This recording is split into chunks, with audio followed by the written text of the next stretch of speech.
Iran benar-benar tak beri ampun Israel, di mana di serangan ke-6 Iran ke Israel semakin menggila dan semakin tak bisa dibendung. Di mana di serangan ke-5 Iran menghancurkan 3 kota Israel. Namun di serangan ke-6 Iran tak lagi hancurkan kota-kota di Israel. Tetapi saat ini rudal Iran hancurkan industri terbesar Israel, yaitu minyak dan gas bumi yang berada di ladang gas Tamar dan Leviathan di lepas pantai Mediterania, yang merupakan sumber penghasilan terbesar Israel harus hancur karena serangan balasan rudal Iran. Bahkan salah satu pengusaha terbesar dan terkaya di Israel, yaitu Eyal Ofer, mengaku alami kerugian besar karena rudal Iran hancurkan ladang gas terbesarnya. Begini saat rudal terbaik Iran lumpuhkan industri Israel. Begini penjelasan lengkapnya.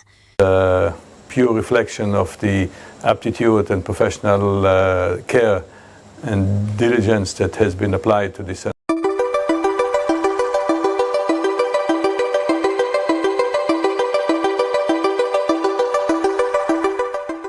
Ketegangan antara Iran dan Israel kini telah mencapai titik klimaks baru yang belum pernah terjadi sebelumnya.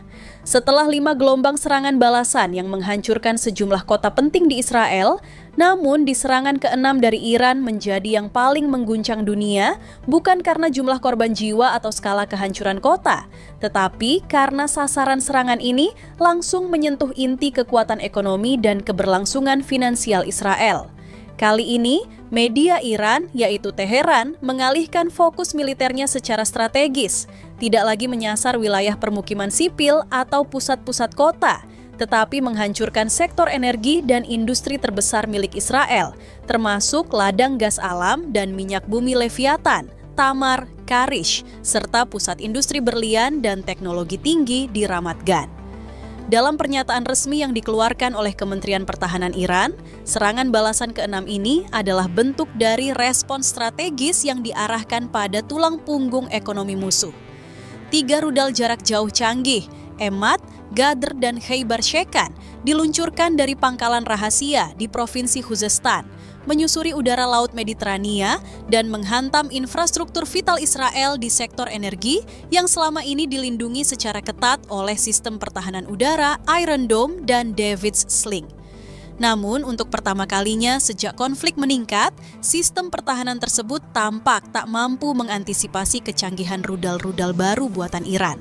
Ketiganya menghantam titik-titik utama ladang gas dan minyak bumi di Leviathan dan Tamar, menyebabkan ledakan masif dan kebakaran yang tak kunjung padam selama lebih dari 16 jam. Serangan ini bukan hanya simbol kekuatan militer Iran, tapi pesan yang jelas. Iran ingin menghentikan mesin ekonomi Israel kapan? Tak ada yang lebih terpukul dari serangan ini selain Eyal Ofer, pengusaha terkaya Israel yang selama ini menguasai sebagian besar aset ladang gas dan minyak bumi di lepas pantai Israel. Eyal Ofer yang termasuk dalam jajaran orang terkaya dunia kini harus menghadapi kenyataan pahit. Investasi senilai miliaran dolar dalam infrastruktur energi hancur hanya dalam hitungan menit.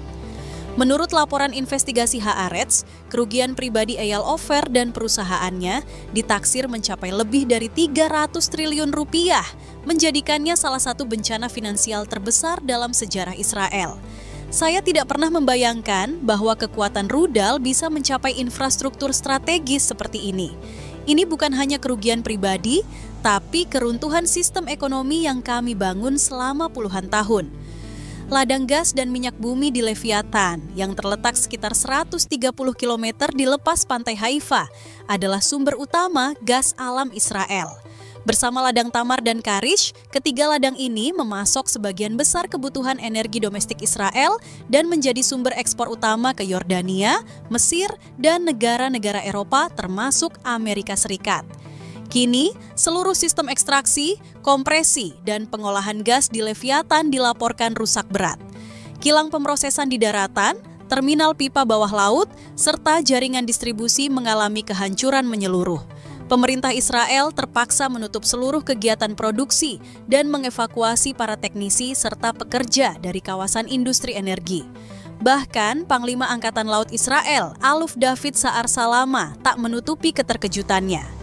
Dalam pernyataan resmi yang disiarkan di kanal militer, ia menyebut serangan ke-6 Iran ini sebagai bentuk perang non-konvensional yang menyasar sistem napas ekonomi negara. Kami fokus pada pertahanan kota dan militer, sementara Iran bergerak di luar dugaan kami.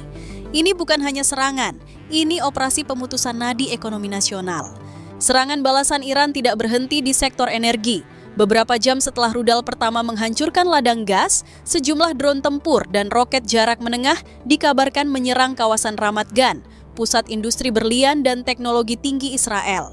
Ramat Gan adalah rumah bagi bursa berlian Israel, Israel Diamond Exchange, salah satu pusat perdagangan berlian terbesar di dunia.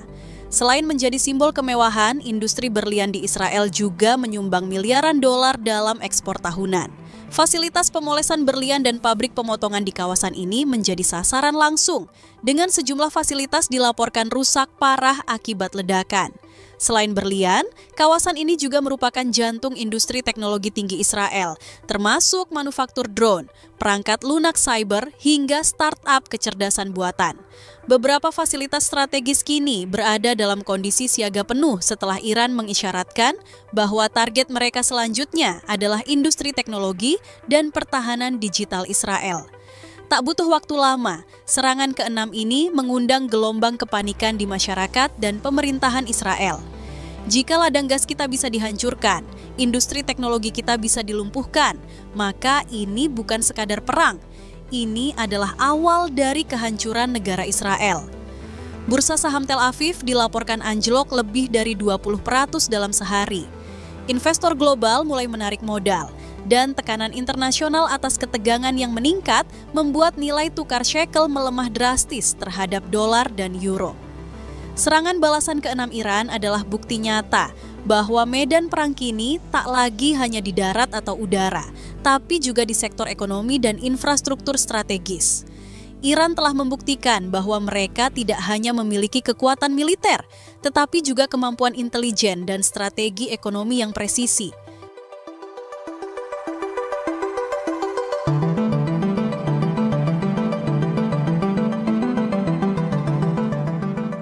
Berita kedua, begini pernyataan Duta Besar Iran yaitu Mohammad Borojerdi yang mengatakan, jika Iran tak akan berhenti serang Israel sebelum rudal Iran berhasil tumbangkan Perdana Menteri Israel, yaitu Benjamin Netanyahu.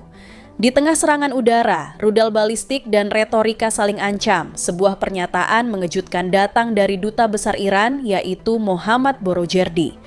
Ia tidak hanya mengutuk Israel, tetapi secara terbuka menyerukan pembunuhan terhadap Perdana Menteri Israel Benjamin Netanyahu sebagai syarat mutlak bagi berakhirnya konflik berdarah ini.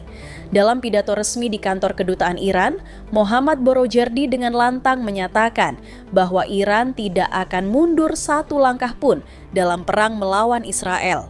Selama Netanyahu masih hidup, perang ini akan terus menyala. Kami tidak datang untuk bernegosiasi. Kami datang untuk menghapus akar kejahatan. Rudal kami tidak hanya ditujukan pada tanah, tapi pada simbol keangkuhan Zionis, yakni Netanyahu sendiri. Pernyataan ini bukan hanya mencerminkan amarah pribadi seorang diplomat, tetapi juga merefleksikan keteguhan Iran secara nasional dalam menghadapi agresi Israel dan sekutu-sekutunya.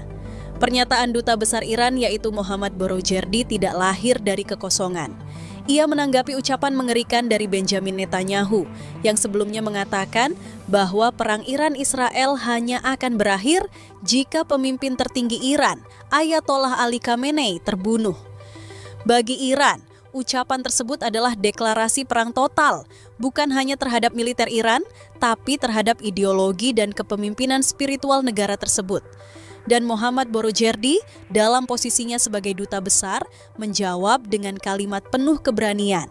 Kami akan pastikan sebelum kalian bisa menyentuh rambut pemimpin kami, kalian akan lebih dulu menyaksikan kehancuran Tel Aviv dan pemakaman Netanyahu.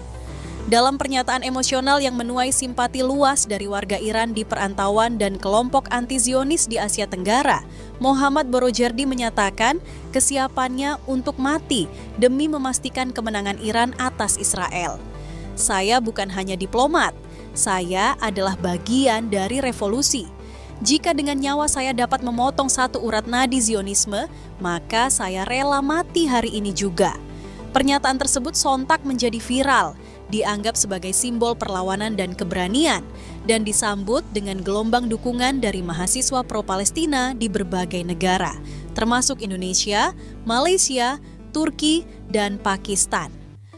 Mohammad Borojerdi juga menanggapi ancaman terbaru dari mantan Presiden Amerika Serikat Donald Trump yang menyerukan evakuasi massal di Teheran, menyiratkan bahwa kota tersebut akan menjadi target serangan udara besar Israel. Namun, dengan tenang namun penuh sindiran tajam, Borojerdi menyebutnya sekadar perang psikologis murahan. Trump tidak lebih dari penyebar ketakutan. Mereka melakukan ini di Lebanon, di Gaza, di Afghanistan, dan di Irak. Tapi Iran bukan mereka. Kami tidak takut, kami tidak akan lari. Kami adalah bangsa yang tumbuh dalam tekanan dan tempaan sejarah. Ia juga menyebut bahwa rudal-rudal Israel tidak akan pernah mampu menembus jantung Teheran karena Iran telah menyiapkan segala pertahanan sejak bertahun-tahun lalu. Mohammad Borojerdi mengungkapkan bahwa Iran bukan hanya kuat karena militer dan rudalnya, tetapi karena sistem kaderisasi yang telah dibangun selama hampir 5 dekade. Sejak berdirinya Republik Islam tahun 1979, Iran telah menyiapkan generasi demi generasi pemimpin dan jenderal militer untuk menghadapi situasi paling genting sekalipun. 5 jenderal kami gugur? Ya, mereka adalah syuhada. Tapi untuk setiap 1 jenderal yang gugur, kami punya 10 yang siap menggantikan. Pemimpin tertinggi Iran yaitu Ali Khamenei sudah menunjuk pengganti dalam waktu kurang dari 48 jam. Tak ada kekosongan, tak ada kekacauan. Ini adalah sistem yang tidak bisa dihancurkan oleh rudal manapun. Duta Besar Iran Mohammad Borojerdi menyebut penggantian cepat beberapa nama penting pasca serangan Israel. Muhammad Pakpur menggantikan Hossein Salami sebagai Komandan IRGC. Abdul Rahim Mousavi menggantikan Muhammad Bagheri. Dan meskipun Ali Shadmani sempat ditunjuk menggantikan Golami Rashid, ia pun gugur beberapa jam kemudian akibat serangan lanjutan Israel. Dalam penutup pidatonya, Mohammad Borojerdi memperingatkan dunia bahwa Iran tidak sedang bertarung untuk kesepakatan jangka pendek. Perang ini, menurutnya, adalah perjuangan panjang untuk menghapus satu entitas yang disebut sebagai sumber kehancuran kawasan. Jangan kira ini hanya urusan Iran dan Israel. Ini adalah perjuangan global. Kami membawa suara anak-anak Gaza, jeritan pengungsi Lebanon, dan air mata keluarga di Quds. Kematian Netanyahu adalah permulaan. Setelahnya, kami akan pastikan tak ada lagi penjajahan atas tanah suci kami. Pernyataan Mohammad Borojerdi kini menggema di seluruh dunia, menjadi topik utama di forum-forum internasional. Banyak yang menganggapnya sebagai suara keberanian dari Timur, tapi tak sedikit pula yang menilainya sebagai lonceng bahaya dari potensi Perang Dunia Ketiga. Apakah Iran benar-benar akan mengeksekusi misinya untuk menghabisi Netanyahu? Apakah Israel akan membalas dengan kekuatan penuh? Dan bagaimana sikap Amerika Serikat yang selama ini menjadi pelindung setia Tel Aviv?